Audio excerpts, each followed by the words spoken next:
আসসালামু আলাইকুম। কাছে কিংবা দূরে যেখানে আছেন, আশা করি আল্লাহর অশেষ রহমতে সবাই ভালো আছেন। আর আলহামদুলিল্লাহ আপনাদের দোয়ার ভালোবাসায় আমিও ভালো আছি। তো আজকে এমন একটা রেসিপি আপনাদেরকে দেখাবো যেটা আপনারা কখনোই খান নাই। তো এখানে আমি নিয়েছি রেগুলার ভাতের চাল। তো এই যে ভাতের চালটা আমি 4 দিন আগে পানিতে ভিজিয়ে রাখছিলাম। দেখেন সেম টু সেম ভাতের মতো দেখা যায়। তো এখন আমি একটা ব্লান্ডার নিচ্ছি, ব্লান্ডারে দিচ্ছি আর কি। এটা আমি একদম মিহি করে ব্লান্ডার করে শুকনো শুকনো করে যে আমি ব্লান্ডার করে নিচ্ছি।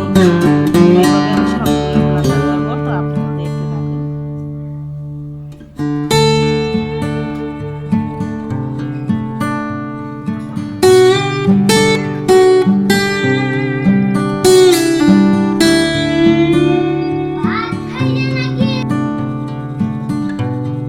আমি আস্তে ধীরে সবগুলো ব্লেন্ডার করে নিব। তো এখানে আমি নিয়েছি 3 পটের একটু কম, মানে 3 পট মতো চাল নিছি আর কি।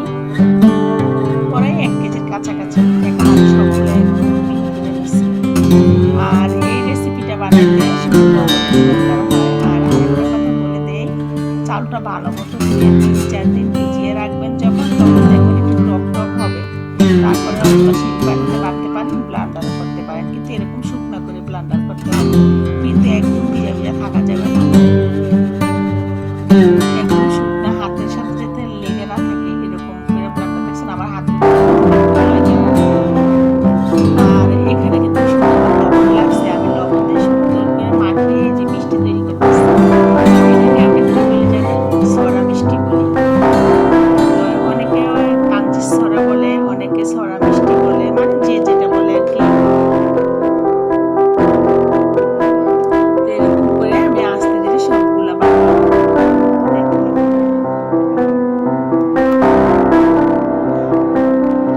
আর আরেকটা কথা বলি, এটা যে কোনো ভর্তার সাথে খাওয়া যায়, যে কোনো শুটকি ভর্তা, যে কোনো মাছের ভর্তা। তো আজকে আমি এটা খাবো বেগুন ভর্তার সাথে আর কি। তো এই জন্য আমি এটা বানাইতেছি। আর এটা কোনো মানুষটাই পছন্দ না করে, ছোট থেকে শুরু করে একদম বড় পর্যন্ত সবাই এই রেসিপিটা পছন্দ করে। আর আমি কিন্তু এই কাজটা মাঝে মাঝে করি, যখন আসলে সত্যি কথা বলতে কি আমার দেখা গেছে আমি নাস্তার আইটেম যখন বানাই, তখন আমার এগুলো বানাইতে অনেক সময় লাগে। তো আর এগুলো না ভিডিও কিন্তু আমার কাছে একটু ঝামেলা করতে হয়। যেহেতু আমরা একটা মুসলমান ঘরে বসে শিখতেছি, এই জন্য আজকে দেখাইতেছি আর কি। আর এই যে দেখেন এখানে কিন্তু আমি পুরোটা কালার করে নিচ্ছি। আলুর মধ্যে আছে এটা এখানে দিয়ে দিলাম। আমার অনেকগুলো হয়েছে, 1 কেজি দিয়ে কতগুলো হবে বসিয়ে দিয়ে দিলাম। অনেক মানুষ কিন্তু এগুলো খায় না। আর আমার পরিবারে আমি যেটা নিছি, আমার পুরো পরিবার আছে, সবাই মিলে আমরা খাবো আর কি। আর কিছু কাজ করতে হবে, আরেকটু ঢাকা রাখতে হবে। এটা পানির সাথে মিক্স করে তারপরে এটা ওই গরম পানি, যখন ওগুলো সিদ্ধ দিব, ছড়াগুলো যখন সিদ্ধতে দিব, তখন এই পানিটা আমার কাজে লাগবে। আর এখানে কিন্তু আমি গরম পানি বসিয়ে দিছি। আর আমার পানিটা বলতে পারেন এরকম কেন, এটা আবার ওই যে চাউলের পানিটা আর কি, সাথে একটু গরম পানিও দেওয়া হয়েছে। এই যে দেখেন পানি আমার বলকানো শুরু হয়ে গেছে। আর এখানে সবগুলো ছড়িয়ে আস্তে আস্তে আমি দিয়ে দিয়েছি ছড়া মিষ্টিগুলা। আর এইটা কি জানেন, এটা দিলে একটার সাথে আরেকটা কখনো লাগবে না। এক এক করে আমি সবগুলা দিয়ে দিব।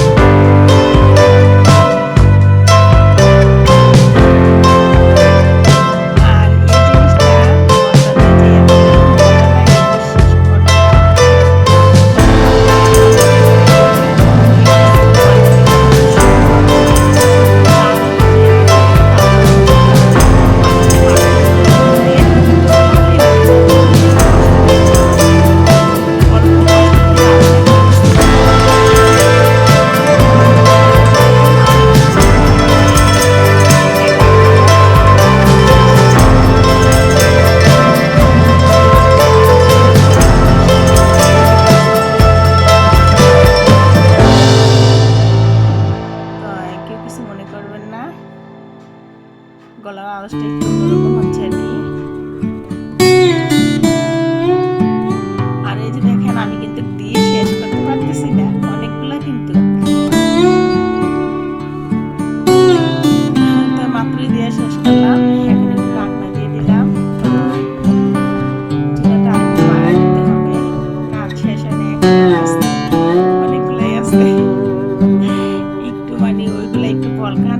তারপরে দিলাম আর কি, অনেকগুলো একসাথে দিয়ে দিছি যেহেতু না লাগে আর কি, একসাথে আরো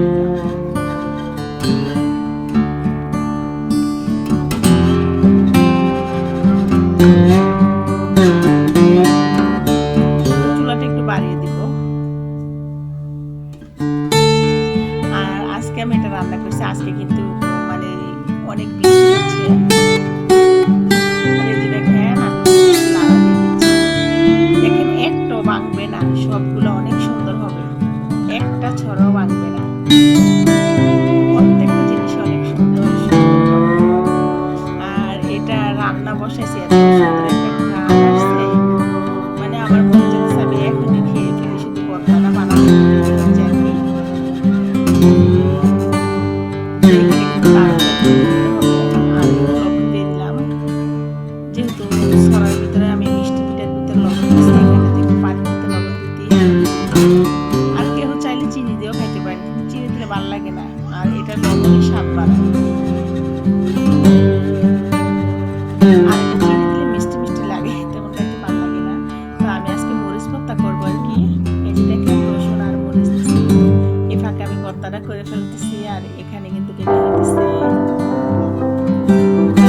এই তো আমি কিন্তু তৈরি করে ফেললাম আমার আপুরা ভাইয়েরা একটু মজার মজার ছড়া মিষ্টি, কাঞ্জির ছড়া, ছড়া মিষ্টি বলে যে যেটা বলে, তো আমি বলি ছড়া মিষ্টি, কাঞ্জির ছড়া, কাঞ্জি ভাত বলে অনেকে, কিন্তু আমাদেরটা কাঞ্জি মিষ্টি। তো মুচির গুলো তো মাখিয়ে নিলাম। আমাদের রেসিপিটা কেমন লাগলো অবশ্যই জানাবেন।